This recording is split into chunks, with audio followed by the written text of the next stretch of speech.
much for 3,000 subscribers. You have no idea how much this means to me. It means so much. You have no idea. In honor of hitting 3,000 subscribers, I'm going to recreate my most viral video or make a part 2 to it. So let's just get right into the video. Enjoy DIY Jelly Fruit 2. This is what you need. First, you need a Ziploc bag. And second, you need jelly. So first off, put your jelly into the Ziploc bag. It should be about how much jelly I've put in there, or maybe less.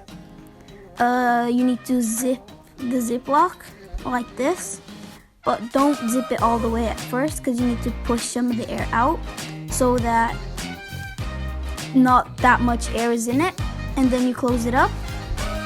And this is optional, but you can put it in the fridge so that it's colder and maybe taste better, and then wait until it's as cold as you prefer, and then feel if it's the right temperature.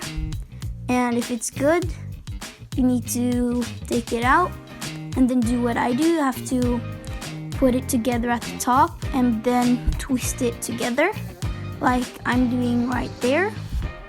So it should be like that. It should look like that. And then you're done. Enjoy!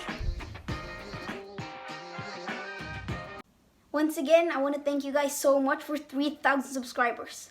I mean, it's so cool. Thank you guys so much. It means so much to me.